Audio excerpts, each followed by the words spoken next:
Y nos encontramos con la parte eléctrica, es decir, cuando se habla de balance másico, perdón, cuando se habla de balance energético, hay dos caminos, siempre y cuando la industria requiera calor para su proceso de transformación, en la producción normalmente del vapor de agua. Y en este otro caso, o en su generalidad, balance energético eléctrico, que es el caso que estamos estudiando. Entonces, si ustedes ven acá, les habíamos indicado de que este es un plano arquitectónico. En él está ya distribuida la maquinaria.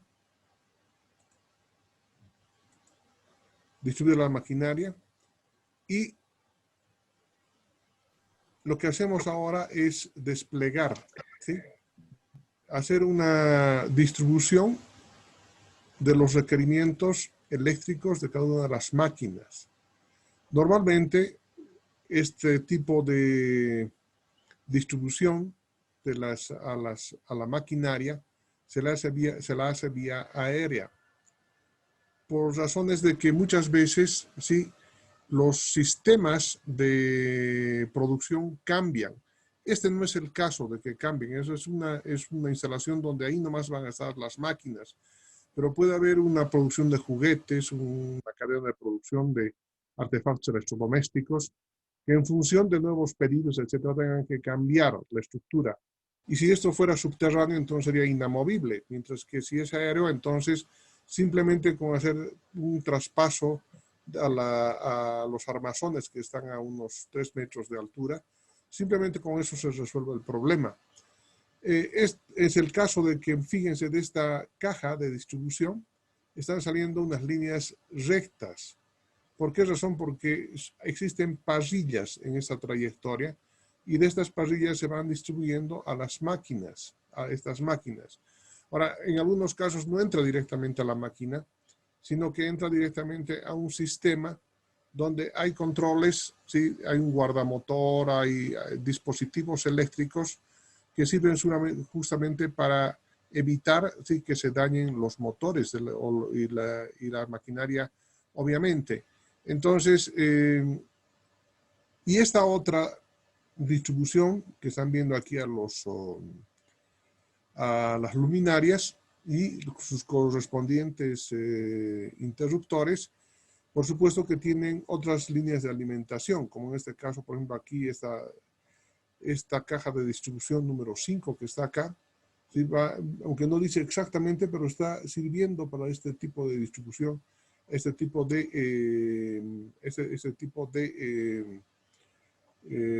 iluminación a diferentes cuartitos, ambientes que tiene este layout que están viendo acá. Un lector observador podrá inferir en este plano, al margen de mostrar la red de instalación eléctrica, también en contraste muestra la distribución de equipos en la planta layout. Y no es circunstancial, sino que precisamente sobre este diagrama, sobre el layout, es que se realiza el diseño de las instalaciones eléctricas de la planta. Eso acabamos de asegurar. En la parte inferior izquierda del plano se encuentra la subestación eléctrica donde está instalado un transformador de tensión de 6.6 kilovoltios y de 75 kVA, cuyo esquema se mostrará más adelante. A partir de esta subestación eléctrica se derivan 3 tipos de circuitos: de alumbrado eléctrico exterior de la planta, de luminarias y tomacorrientes en la planta e instalaciones de apoyo, así como la red de alimentación al equipamiento de la planta de producción. Las subdivisiones de los circuitos parten de los tableros de distribución y serán observados en su configuración eléctrica más adelante mediante las planillas de carga.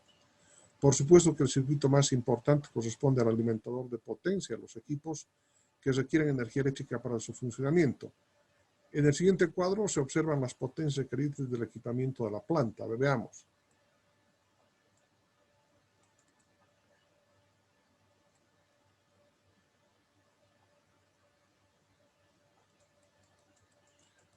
En este cuadro, fíjense, se hace una descripción de cuál es el requerimiento de la potencia en HPs, que es la potencia mecánica inicialmente, de todos los motores, electrobombas, de todo el equipamiento de la planta. Aquí están los motores que requieren, como ustedes verán, es una industria que requiere para su proceso energía eléctrica para el funcionamiento de envasadora de líquidos, motor de tanque de preparación, electrobomba, motor de tanque de enfriamiento de la leche, electrobomba del tanque enfriador, y aquí sus códigos. El TF9 va a ser electrobomba del tanque enfriador. ¿Cuánto necesitamos? ¿Qué potencia tiene? 2 HPs. En la potencia en términos mecánicos. Y al final obtenemos, ¿sí?, que se requieren 58 HPs.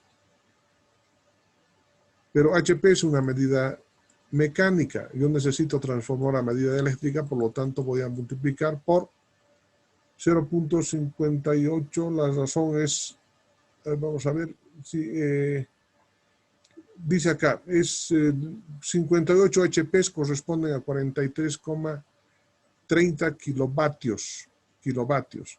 Hay un factor de conversión. Si no me equivoco, es 0.637. Sí, pero es cuestión de que ustedes dividan esto con esto, 58 entre esto, y esa razón les va a dar el valor de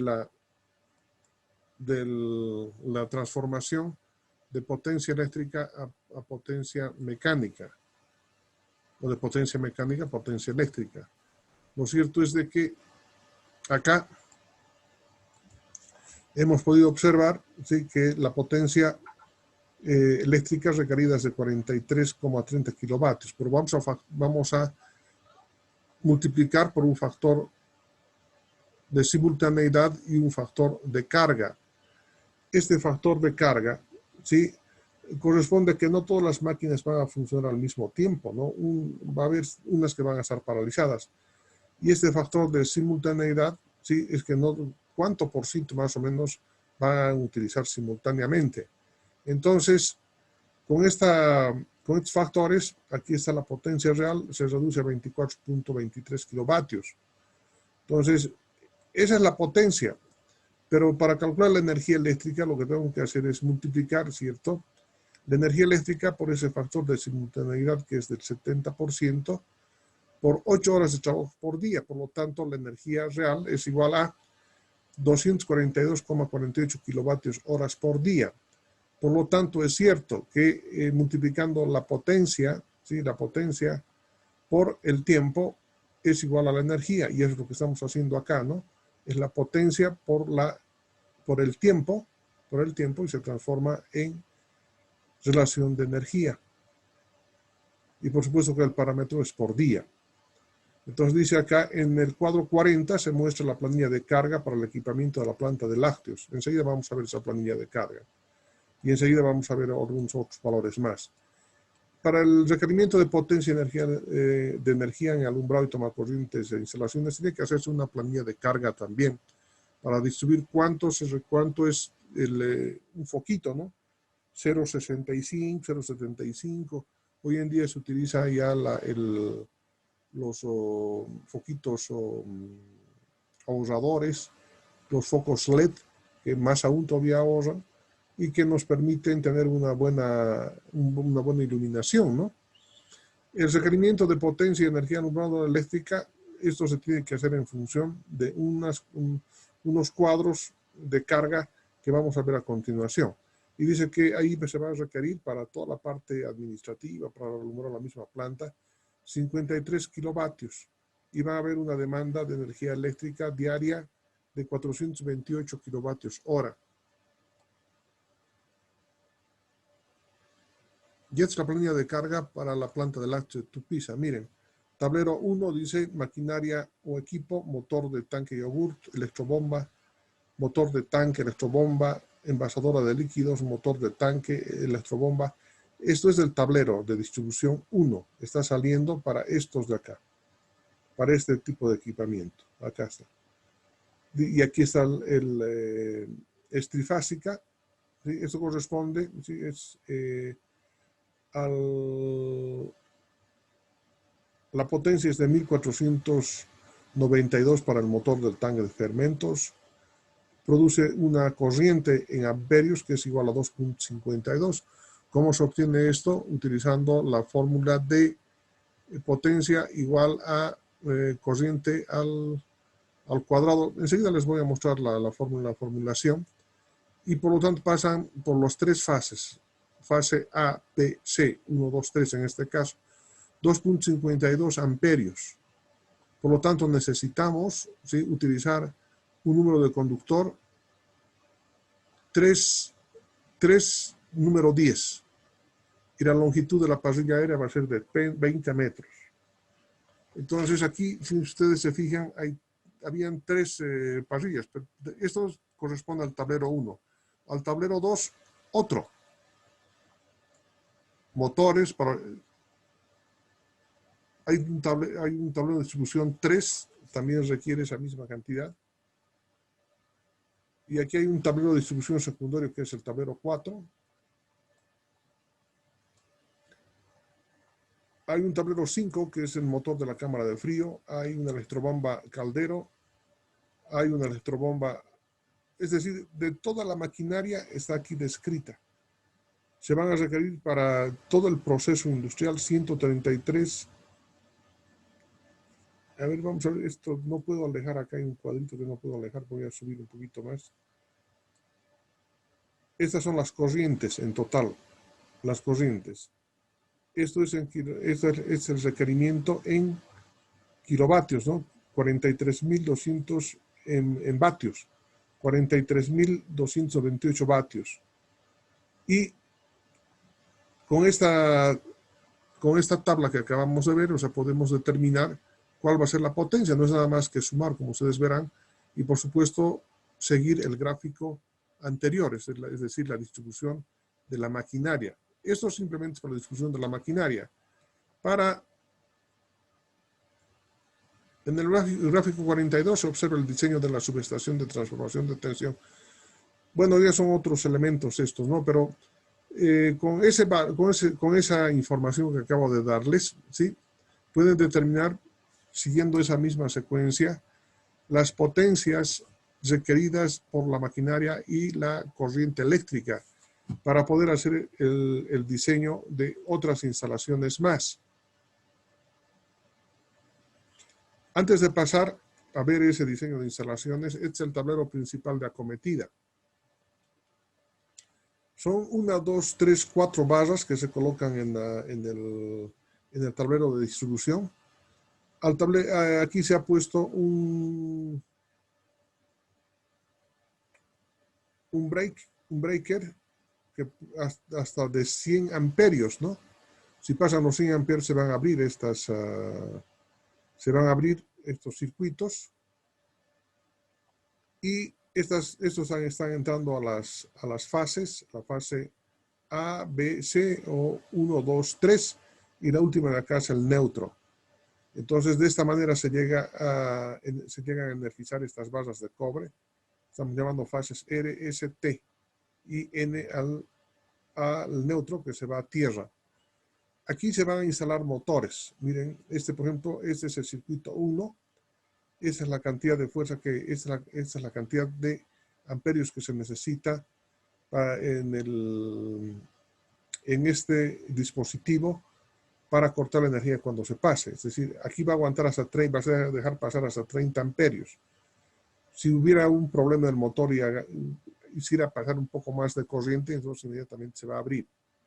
Entonces, este es el ejemplo de un tablero, simplemente de un tablero, y donde tienen que estar instalados en este caso, fíjense, son trifásicos, pero aquí es un circuito 6 y aquí un circuito 7, dice que son simplemente monofásicos, ¿no? Eso debe ser para el alumbrado eléctrico, seguramente, para el alumbrado de la planta. Este es otro diseño de la caseta. Una vez que conozcamos nosotros la potencia, por una parte, y conozcamos además la intensidad de corriente, entonces ya podemos determinar la capacidad del transformador eléctrico. Aquí está el transformador eléctrico, está muy grande. Esto es visto de planta, el transformador eléctrico, y de aquí pasa a los tableros de distribución y de aquí pasan a las redes de la instalación eléctrica.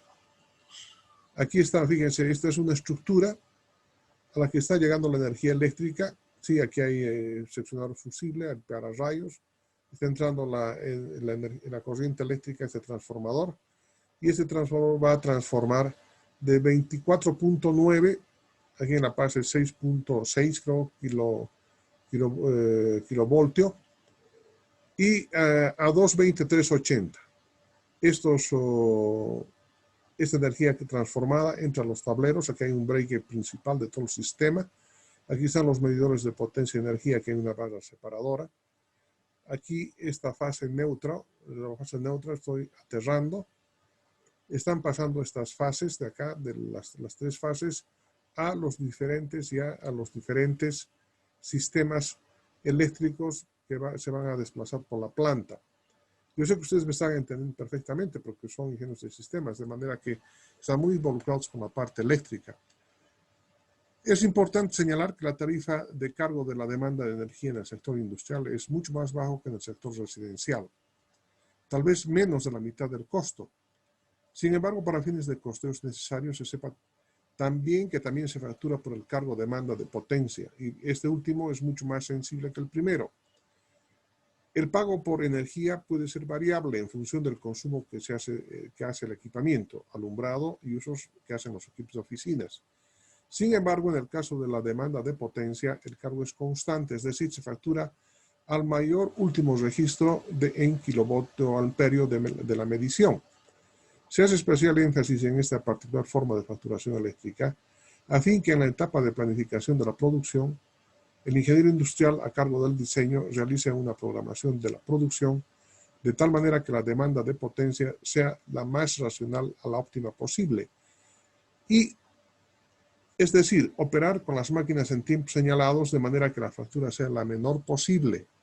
Ejemplificando, si bien la potencia instalada en los equipos de la planta de procesamiento de lácteos, que toma como ejemplo es de 43 kilovoltios amperio, por el factor de potencia y sobre todo de simultaneidad, la demanda debe estar en el orden de los 24.23 kilovoltios amperio, más o menos 5%. Este es un punto donde se permeabilizan los conocimientos de ingeniería eléctrica con los del ingeniero industrial.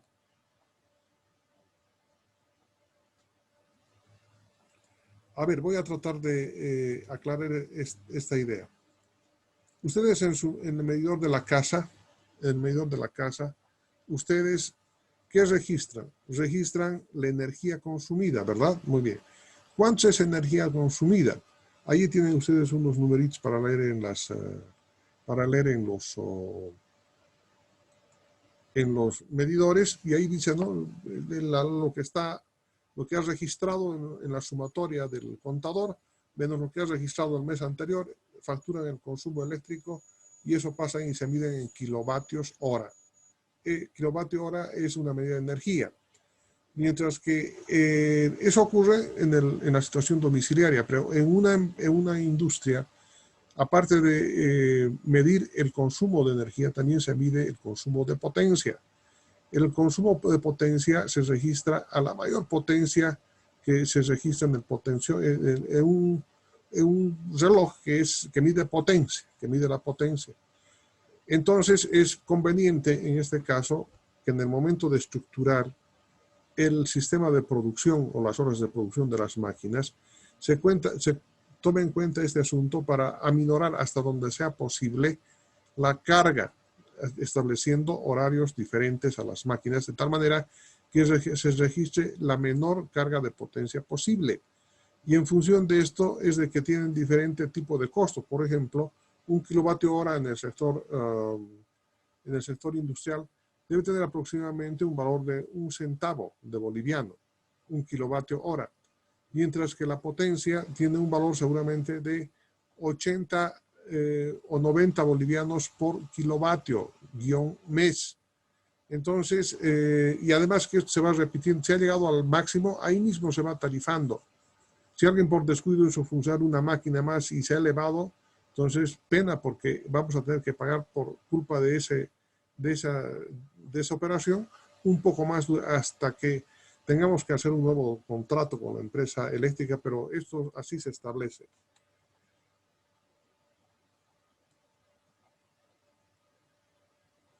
Estamos grabando, ¿verdad? ¿O no estamos grabando? Ah, no, estamos grabando. Muy bien. Otro de los factores que es de tremenda importancia en la industria y que me permito comentarles de manera global, para que sepan, porque al final ustedes son ingenieros y tienen que conocer estos pequeños detalles. Como se usa maquinaria que tienen embobinados, etc., entonces hay otro tipo, ¿sí?, que se llama de potencia, que es la potencia reactiva. Y hay una diferencia entre esta potencia activa y la potencia reactiva que corresponde a esta fórmula que están viendo acá y que corresponde al coseno de phi. Entonces, cuando es menor a 0,80 se penaliza este bajo factor de potencia y consecuentemente eso tenemos que mantener siempre por encima de 0,80 y hay un medidor que registra este bajo factor de potencia y nos penaliza. Entonces, para evitar este tipo de penalización, lo que tiene que hacerse, ¿sí?, es comprar un banco de baterías, ¿sí?, de capacitores, instalar para que este coseno de phi siempre sea mayor a este 0,80 que indica el punto, ¿no? Entonces aquí estoy dando un ejemplo que evidentemente así ha pasado. Miren, en Pailavides Riesgo Compartido, que era una empresa que se creó hace años en la ciudad de Potosí para la explotación de las minas de la empresa minera unificada del Cerro de Potosí. Entonces ahí ingresaron, empezaron a trabajar y daban aire a los cooperativistas mineros. Muy bien. Levantaban una potencia de cerca de 500 kilovatios, porque la compresora es una compresora de ese tipo, de 500 kilovatios. Y como consecuencia de esto, ¿sí?, el bajo factor de potencia, el coseno phi, era siempre menor a 0,80, entonces le penalizaba. Hay una formita especial que se maneja en las empresas eléctricas y se penaliza sobre, si no me equivoco, sobre la potencia. Y resulta de que aproximadamente a esta compañía, por la multa por el bajo factor de potencia, se le facturaba $12,000 por mes. Entonces, al año, imagínense, $140,000 aproximadamente, que no se tomaban en cuenta, y ellos podían haber resuelto su problema con $20,000 de un banco de capacitores, pero nadie les condujo por esta vía, y al final quebraron, y el responsable de la facturación de la energía eléctrica tuvo que dejar sus casas, tuvo que vender sus casas, tuvo que dejarle a la empresa de distribución sus casas, sus bienes, porque se hizo muy grande la deuda, o sea, tremenda grande, era cerca de $350,000, algo así. O sea, una monstruosidad de dinero que no podían pagar y se le quitaron sus casas. Entonces, hay que tener muy en cuenta esta situación, sobre todo cuando hay motores, ¿sí? Las bobinas producen otro tipo de corrientes y lo que se quiere es evitar que que no salga la corriente en la intensidad por encima de lo normal debido a estos cargos, estas corrientes de inducción y que puedan que aumenten, ¿no? Entonces, eso va en detrimento de la empresa distribuidora y va en detrimento también de las generadoras, porque esa corriente tienen que entregar y por lo tanto se sobrecalientan los conductores y hay problemas posteriores con el buen funcionamiento de los motores. Entonces, con estos datos, como ustedes estarán pudiendo ver, y sobre todo estos eléctricos, ustedes me están entendiendo perfectamente, estoy complementando algunas de las ideas que tienen, que no conocían seguramente, pero que ustedes vean entendido los términos, porque ustedes también utilizan las mismas unidades, kilovatios, kilovoltios, y saben exactamente disgregar lo que estoy haciendo. Ahora, pero no solamente concluye el proyecto con lo que estamos hablando, sino que también existe un diseño arquitectónico de obras civiles. Entonces, sobre la base de ese layout, ¿sí?, hay necesidad de realizar, cómo proyectar cómo van a ser los edificios. Los edificios tienen que ser arquitectónicamente bellos. Entonces, no pueden, ¿por qué razón? Porque eleva la moral de los mismos trabajadores. Entonces, no es lo mismo un sitio sucio, oscuro, que un sitio iluminado, que esté acorde al medio ambiente, tenga plantas, etc. Es un mejor lugar laboral. Entonces, en consecuencia, el arquitecto es el que diseña, ¿sí? Vamos a ver enseguida algunos diseños, que tengo unas 2 fotografías para que se den cuenta la mano del arquitecto, y posteriormente el ingeniero civil es el que realiza los cálculos de resistencia de las estructuras, ¿no? Entonces, esto es lo que debemos, lo que hace se hace en el trabajo arquitectónico y de obras civiles. A ver, veamos si tenemos aquí un gráfico de ese tipo. Aquí está lo que les decía, miren. Entonces, en uno de los proyectos, porque es el resumen de proyectos en los que he participado, y en uno de ellos, que es el proyecto de planta de mármol de Uyuni, miren, después de haberle dado el layout, el tipo de equipamiento que se necesita, miren, el arquitecto ha hecho un diseño de este tipo para áreas, ¿no? Este es el área administrativa, este es el área de baños, este es el área social, ¿sí? Y esto es para depósitos. Entonces, es el tipo de proceso de producción para mármol, solamente requiere energía eléctrica, ¿no? Y además necesita ese tipo de grúas, ¿sí?, para poder levantar los bloques de mármol. Entonces, en consecuencia, fíjense, este es un diseño, y fíjense, el diseño arquitectónico es pues un diseño muy interesante, ¿no? ¿Dónde han visto una planta de producción de este tipo? O sea, hoy en día, claro, evidentemente ya se hacen, pero fíjense antiguamente cómo hacían las plantas, un galpón, punto, ¿no? En cambio, eso tiene un poco de belleza. Esta es la vista arquitectónica del proyecto de la planta de embutidos salchichas de Monteagudo, que nos estaba hablando permanentemente. Miren, estas son las paredes. Estas son las paredes del área caliente, del área fría. Es decir, la distribución de las áreas para que se puedan generar los productos de una manera científicamente óptima, llamemos así el caso. Aquí ya está con el sistema, la estructura de cubierta. Y finalmente aquí está la planta industrial, ¿no? Aquí está la planta industrial.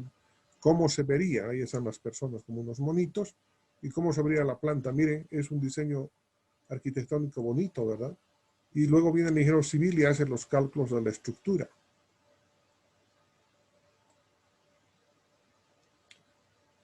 Tal vez como hay muchos elementos de ingeniería, ¿no? Y aquí hay un elemento de ingeniería especializada, tales como los sistemas hidráulicos neumáticos. Es decir, para ese sistema hidráulico que vimos de generación de agua caliente, agua fría, etcétera, etcétera, hay que elaborarlos, ¿no? Y sobre la base de qué? De la ecuación de Bernoulli. Entonces, va a pasar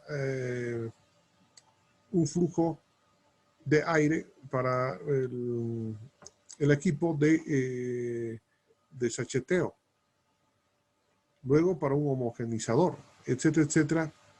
Son diferentes tipos de flujos, y esos son los sistemas hidráulicos neumáticos. Y muchos de ellos tienen controles automáticos neumáticos también, ¿no? E hidráulicos. Y de todos modos corresponde a ingeniería especializada. Sistemas de suministro de calor. Hemos estado hablando permanentemente de los calderos, a eso se refiere. Sistemas electromecánicos de transporte. Hay cierto tipo de proyectos donde se hace necesario el transportar, subir, transportar horizontalmente de un lado al otro.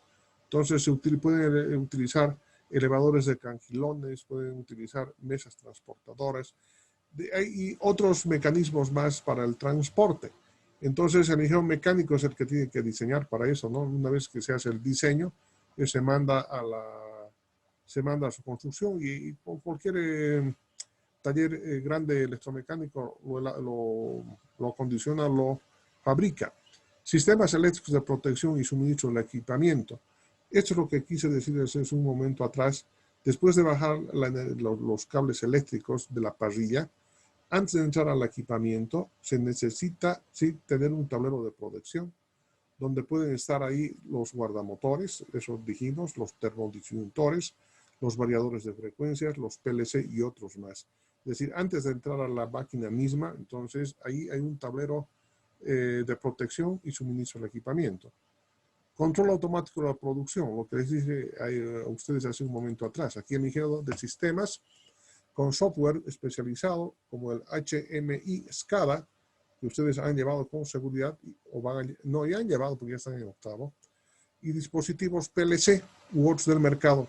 En coordinación con el ingeniero industrial establecen programas de producción con el equipamiento, los mismos que son automatizados y controlados por computador. Esa es su tarea, señores, en estos procesos de producción. Ustedes tienen que sistematizar, tienen que automatizar.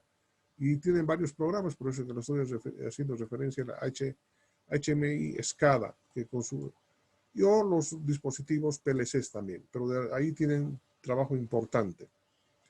Redes de voz y datos y circuitos cerrados de televisión. Hoy en día, sí, las plantas de producción tienen que tener redes para datos y para voz también, y aparte pues, circuitos cerrados de televisión para el serenaje, ¿no? Es decir, imagínense, un solo sereno puede ver toda la planta donde existen cámaras. Una sola persona, hace unos años atrás, hasta 3 serenos para poder controlar. Ahora, un solo sereno y controla más eficientemente con circuitos cerrados de TV más. Es decir, pueden grabar todavía lo que está pasando en el entorno, ¿no? Las redes de datos, indispensable hoy día para el funcionamiento de las redes de computadores. Entonces, una planta de producción moderna, donde va a trabajar con robots, donde va a trabajar con sistemas automáticos de producción, entonces necesitamos este tipo de dispositivos para datos, ¿sí? Y bueno, las redes de voz para los teléfonos, etcétera, para que también se han de colocar, se han de instalar en la planta. Los sistemas de información administrativa, nuevamente, aquí entran los ingenieros de sistemas. Aparte de los sistemas de control automático para los sistemas de información administrativa. Es un campo bastante amplio en estos sistemas de información administrativa porque de lo que se trata es de informativizar, ¿sí?, el flujo de datos que existen en la empresa, de tal manera que puedan ser centralizados a través de un sistema de contabilidad, ¿sí?, un sistema financiero, bueno, al final vamos a llamar sistemas de información administrativa, que es lo que tienen que desarrollar los ingenieros de sistemas. Muy bien, ahora pasamos a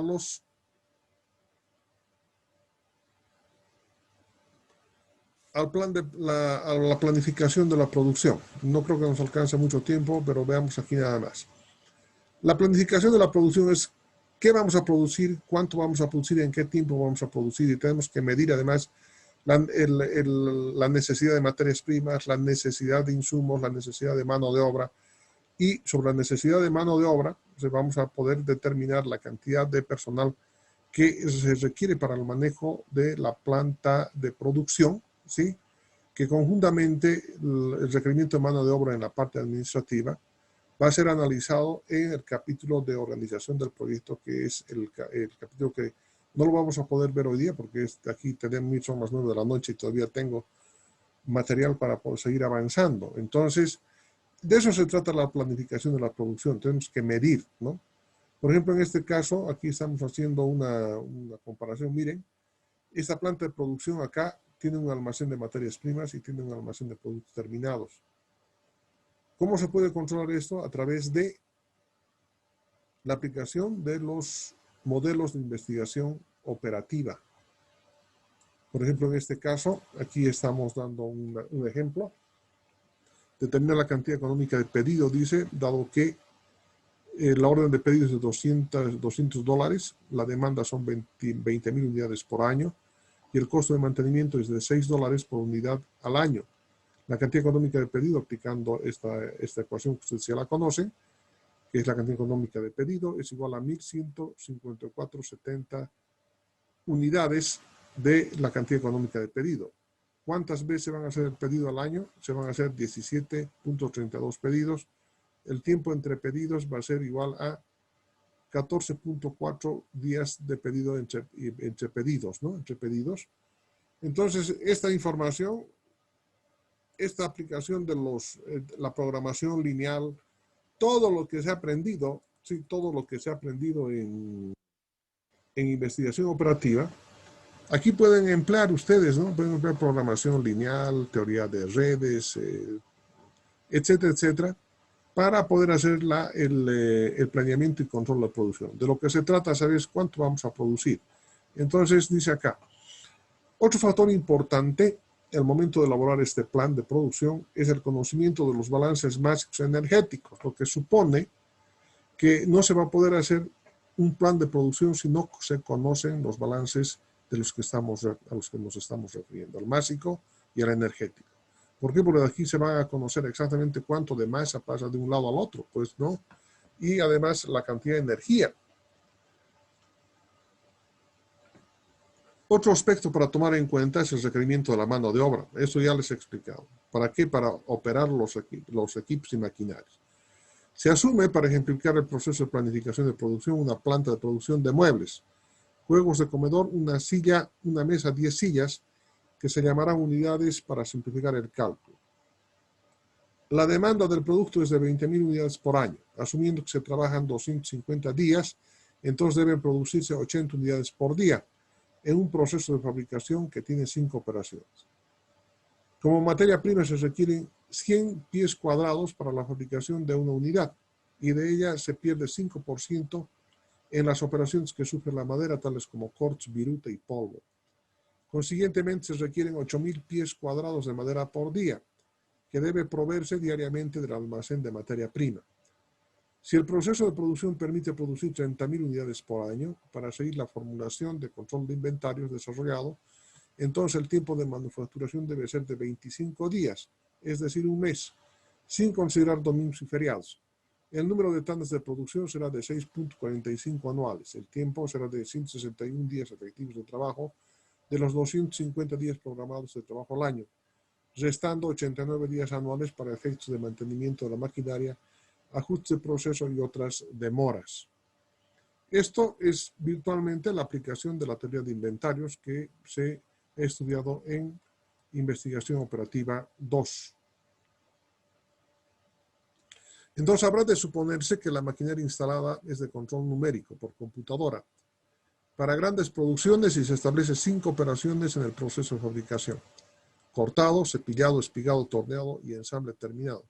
Cortado, cepillado, espigado, torneado y ensamblado terminado. En esta última operación, en ensamblado terminado, se requieren una serie de máquinas manuales eléctricas para el trabajo de un grupo de 20 obreros que trabajan en una línea de ensamblado, mientras que para las otras 4 operaciones se ha previsto 2 máquinas CNC con grupos de 4 obreros para alimentarlas y operarlas. En el siguiente cuadro se observa la distribución de obreros por máquina y operación del proceso. Ahora estamos determinando la mano de obra requerida para poder hacer este cálculo, ¿no? Para poder determinar la cantidad máxima que se necesita.